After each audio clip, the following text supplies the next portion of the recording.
pelarangan itu bukan berarti tidak ada miras atau tidak ada alkohol di Kota Pangkal Pinang, tetapi yang dilarang itu adalah orang-orang tertentu, terutama Muslim mungkin, dan tempat-tempat tertentu yang memang tidak harus dan tidak layak untuk dijualkan alkohol itu.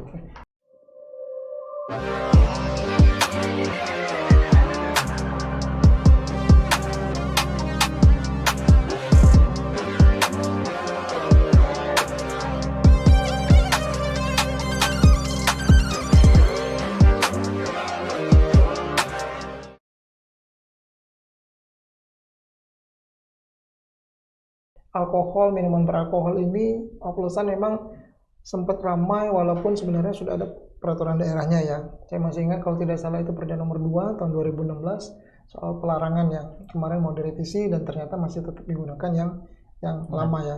Nah ini memang sering terjadi alot sebenarnya, perdebatan alot ya. Mungkin Fajar juga tahu lah ya.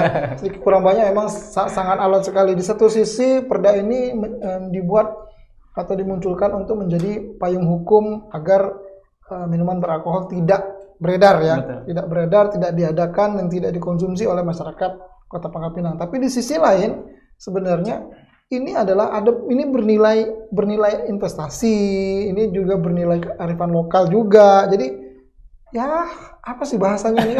Kalau Fajar melihatnya apa nih Jar? Ini Jar, ini ya anggap ya karena saya ngomong sama anak muda jadi saya merasa lebih muda juga. Apa Jar? Coba Jar, apa Jar? Kalau kacamata BKPRMI ya? Iya, dengan BKPRMI mungkin kami agak mendengarnya dengan senang hati ya. Kami juga mungkin apresiasi juga kepada dewan-dewan kita, anggota DPR dan juga pemerintah Kota Pangkal Pinang yang kemarin hasil dari paripurna tentang pembahasan revisi Perda itu nomor 2016 itu akhirnya ditolak. Itu kami dari beberapa ormas Islam juga mengapresiasi, ucapan terima kasih kami kepada. Berarti BKPRMI mengapresiasi penolakan Perda Omnihol. Iya. Karena kan tentu revisi Perda itu. Karena kami tentu berharap Perda itu memang yang digunakan adalah Perda yang lama, Perda 2016 yang dengan judul pelarangan. Betul. Judul besarnya pelarangan. Judul besarnya pelarangan. Tetapi dalam konteks pasal-pasal itu ternyata boleh dan diberikan ruang untuk sebagian kelompok ataupun mungkin agama yang lain untuk mengkonsumsi itu. Betul. Entah itu untuk kebutuhan ritual ibadah, untuk pengobatan dan lain sebagainya. Karena kita tidak bisa menutup kemungkinan pasti istilahnya kan orang-orang mohon maaf Tionghoa itu membutuhkan konsumsi alkohol. Betul. Entah untuk ibadah mereka, entah untuk pengobatan mereka. Nah, dalam pasal itu pun dalam Perda 2016 itu sudah mengakomodir bahwa yang non muslim itu boleh loh untuk mengkonsumsi itu. Berarti ini konteksnya sebenarnya agak dirapikan terlebih dahulu ya. Betul. Kita berbicara konteksnya juga agak dipilah-pilah, jadi tidak serta-merta karena Perda nomor 2 2016 itu memang betul judulnya adalah pelarangan, tapi ada di dalam itemnya juga mengatur soal bagaimana penggunaan atau pemanfaatan dari minuman beralkohol ini. Karena sekali lagi betul kata Fajar bahwa memang Kota Pangkal Pinang kan majemuk. Iya. Ya kan? Kalau kita bicara satu sisi saja betul memang ini tidak boleh. Ya kan? Tapi di sisi lain ini ada juga yang memang sudah turun-temurun memang digunakan ini entah untuk keagamaannya, ini untuk kemudian pengobatan dan sebagainya boleh, dan itu memang diatur. Tapi sekali lagi saya hanya mau mempertegas saja kalau BKPRMI sikapnya dengan Perda memang apa? Setuju kah? Tidakkah?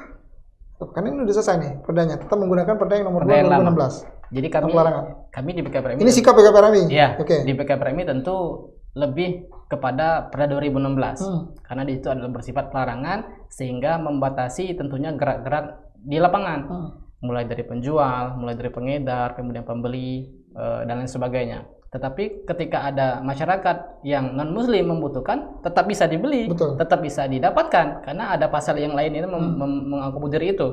Sehingga yang menjadi harapan kami adalah anak-anak muda kita yang menyalahgunakan sebetulnya, harapannya kalau memang yang betul-betul untuk ritual ibadah, betul-betul untuk kesehatan itu ya silakan monggo-monggo saja. Tapi harapannya jangan sampai ada penyalahgunaan. Seperti narkotika itu kan bisa digunakan untuk kesehatan, tetapi yang menjadi persoalan di negeri kita adalah yang menyalahgunakan narkotika dijadikan sebagai obat penenang, flying dan segala macam. Itu yang kita takutkan.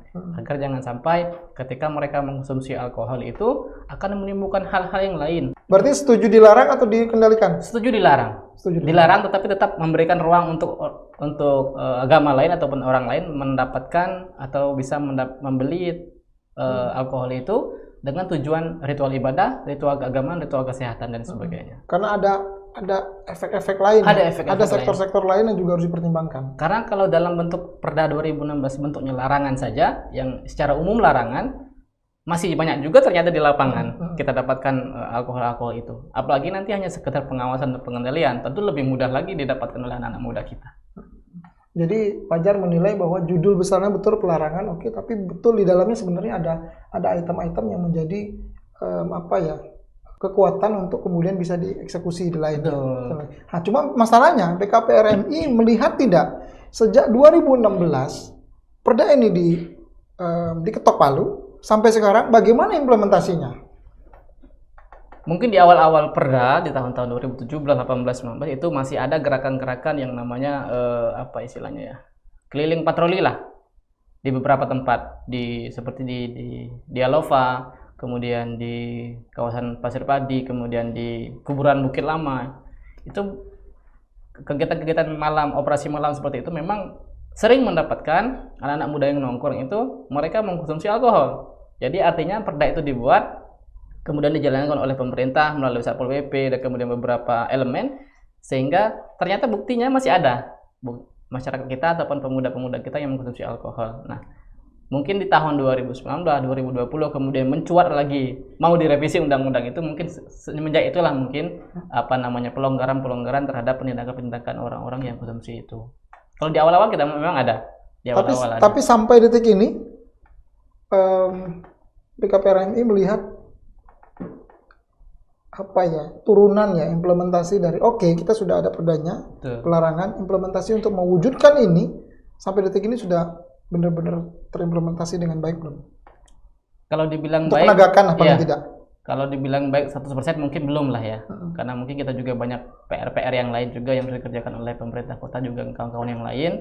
Tetapi minimal ketika kita ada payung hukum yang memang benar-benar mampu menindak ataupun mampu mengurangi hal-hal yang berdampak negatif di kota kita, ya mudah-mudahan ini jadi nanti ke depan kita berharap sama-sama lah mungkin. Karena kalau turun ke lapangan Pol PP-nya tiap pekan, tiap malam minggu mungkin agak kurang personil mungkin, atau ada hal-hal yang perlu dikerjakan yang lain. Ya intinya kita sama-sama lah melibatkan beberapa orang, melibatkan banyak-banyak pihak, orang tua, kemudian tokoh-tokoh agama, tokoh pendidikan, tokoh masyarakat dan lain sebagainya. Kita bersatu loh. Kita sudah ada payung hukumnya, sudah ada Perda 2016, sama-sama lah kita menjaga anak-anak kita, menjaga pemuda kita untuk agar tidak mereka mengkonsumsi alkohol. Ketika mereka memang nekat mengkonsumsi alkohol, kita sudah punya Perda. Itu mungkin.